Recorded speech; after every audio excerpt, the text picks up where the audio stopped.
Hi, அனைவருக்கும் வணக்கம். இப்போ நம்ம என்ன பார்க்க போகிறோன்னா மீன் குழம்புங்க. நான் எப்படி மீன் குழம்பு வைப்பேன்னு பார்க்கலாம் வாங்க. அடுப்பில் பாத்திரம் வச்சாச்சு. பாத்திரம் கொஞ்சம் ஹீட் ஆகட்டும். ஹீட் ஆகிடுச்சுங்க. எண்ணெய் ஊற்றிக்கலாம்.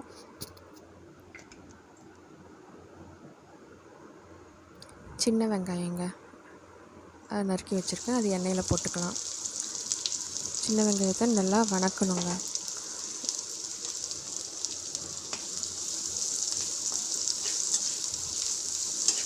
நல்லா ப்ரௌன் கலரில் வர மாதிரி நல்லா சின்ன வெங்காயத்தை நல்லா வணக்கி எடுத்துடலாம்.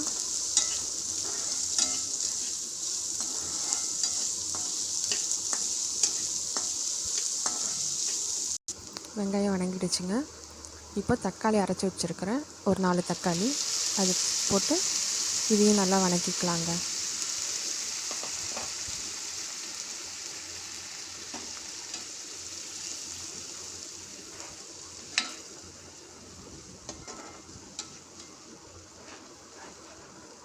இது வந்து நான்ஸ்டிக் பாத்திரங்க. இதில் கொஞ்சம் ஸ்பீடாக வச்சுருந்தாலும் அடி பத்தாது. இப்போ வந்து கல் உப்பு 1 கிலோ மீனுங்க. அதனால் கல் உப்பு நல்லா ஒரு கை நிறையா அள்ளி போட்டுக்கிட்டேன். நீங்கள் வேறு பாத்திரத்தில் செய்யும்போது அதுக்கு அந்த மாதிரி ஸ்பீடு வச்சுக்கோங்க அடுப்பில். நான் வந்து தேங்காய் யூஸ் பண்ணுவேங்க. தேங்காயில் சோம்பு, அப்புறம் கசகசா, தேங்காய், சோம்பு, கசகசா இதை அரைச்சி எடுத்துக்கலாங்க. தக்காளி நல்லா வணங்கிடுச்சுங்க. இதில் வந்துட்டு மீன் குழம்பு மசாலா 50 கிராம் பேக்கெட்டுங்க. ஒரு பேக்கெட் அப்படியே போட்டுருவேன்.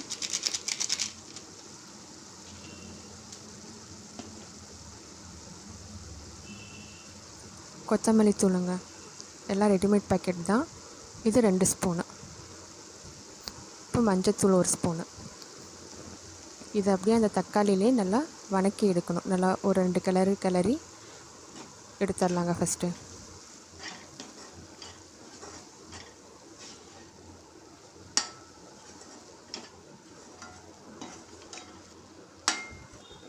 இப்போ அடுப்பு வந்து கொஞ்சம் சிம்மில் வச்சுக்கோங்க. அப்போ தான் இந்த மசாலா போட்டு கிளறதுக்கு கரெக்டாக இருக்கும். நல்லா கிளறியாச்சுங்க.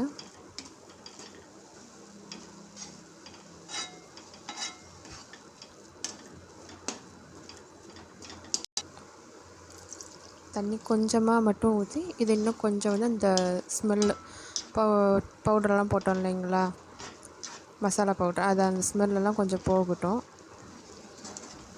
பச்சை வாசம் போகிற வரைக்கும் கொஞ்சமாக கிளறி விட்டுட்டு இருக்கலாம்.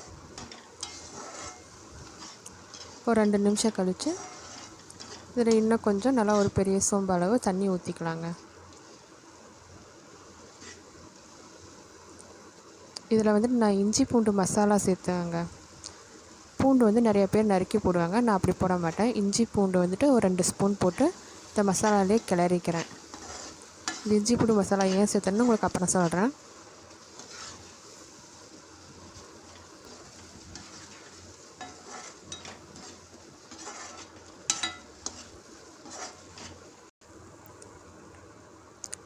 இப்போ இந்த சொம்பு தண்ணியை வந்துட்டு அப்படியே அந்த குழம்புல மசாலாவில் ஊற்றி இது இன்னும் ஒரு 2-3 வாட்டி கிளறி விட்டுட்டு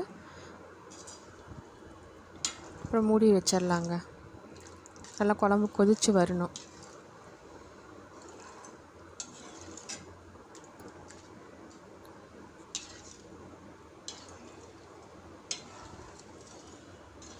அவ்வளோதாங்க.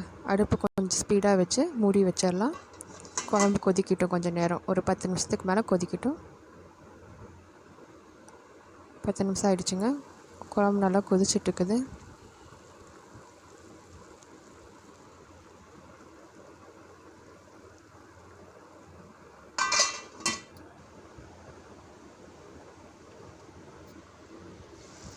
இன்னும் கொஞ்சம் நேரம் கொதிக்க வச்சேங்க.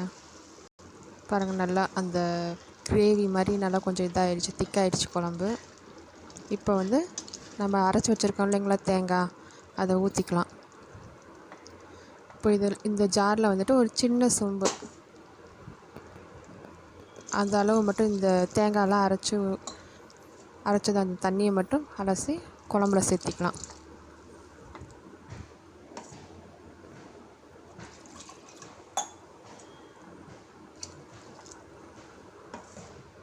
பாருங்கள் தொக்கு மாதிரி இருந்தது. இப்போது கொஞ்சம் தேங்காயெல்லாம் ஊற்றி அந்த தண்ணியெல்லாம் இது பண்ணோன்னே இப்படி கிரேவி மாதிரி கொஞ்சம் நல்லா செட் ஆயிடுச்சு.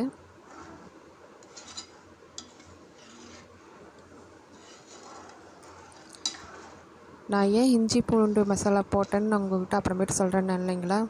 இப்போ நான் தேங்காயெல்லாம் ஊற்றிட்டேன். இதில் ஒன்று கவனிச்சிருப்பீங்க, மீன் குழம்பு நான் வந்து புளி சேர்த்தலை. நான் வந்து மெடிசன்ஸ் எடுத்துகிட்டுருக்குறேங்க, அதனால் புளி சேர்த்தக்கூடாது. புளி சேர்த்தாமல் நிறையா பேர் இருப்பீங்க. அவங்களுக்கெல்லாம் இந்த மீன் குழம்பு கண்டிப்பாக நல்லாயிருக்குங்க. குழம்பு கொதிச்சிருச்சுங்க. இப்போ வாங்க மீன் போட்டுடலாம்.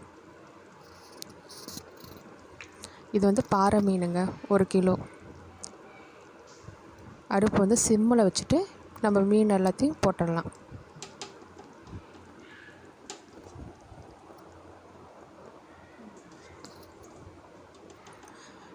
எல்லாம் போட்டாச்சுங்க. மீன் இப்போ போட்டு எல்லாமே குழம்புக்குள்ளே இருக்கிற மாதிரி நல்லா நம்ம கரண்டி வச்சு நல்லா இது பண்ணிக்கலாம். ரொம்ப கிளறலாம் கூடாதுங்க, லைட்டாக நம்ம அதை உள்ளே தள்ளிக்கலாம்.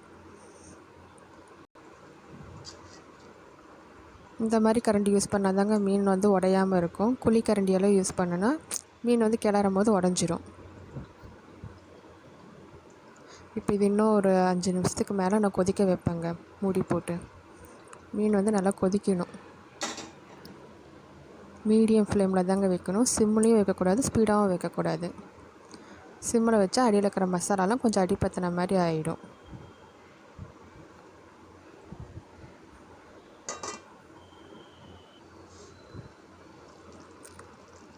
நல்லா கொதிச்சிருச்சுங்க. 5 நிமிஷத்துக்கு மேலேயே மீன் குழம்பு நல்லா கொதிக்க வச்சாச்சு. மீன் குழம்பு ரெடி ஆகிடுச்சு.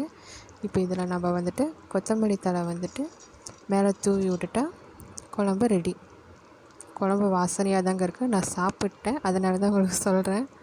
குழம்பு ருசியும் நல்லாயிருக்கு. புளி சேர்த்தாதீங்க, இந்த மாதிரி செஞ்சு பாருங்கள். கண்டிப்பாக மீன் குழம்பு நல்லாயிருக்கும். புளி பிடிக்காதீங்களும் இந்த மாதிரி வச்சு பாருங்கள். மீன் குழம்பு புளி சேர்த்தாமல் நல்லா இருக்காதுன்னு நிறைய பேர் சொல்லுவாங்க. எங்கள் வீட்லேயும் அப்படி தான் சொன்னாங்க. ஆனால் என்னால் சேர்த்திக்க முடியாது. ஆனால் கண்டிப்பாக மீன் குழம்பு நல்லா இருக்குங்க. ட்ரை பண்ணி பாருங்கள்.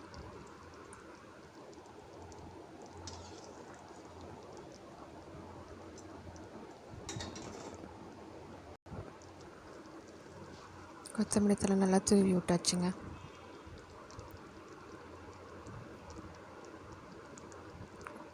குழம்பு ரெடி ஆயிடுச்சு. அடுப்பு ஆஃப் பண்ணியாச்சு.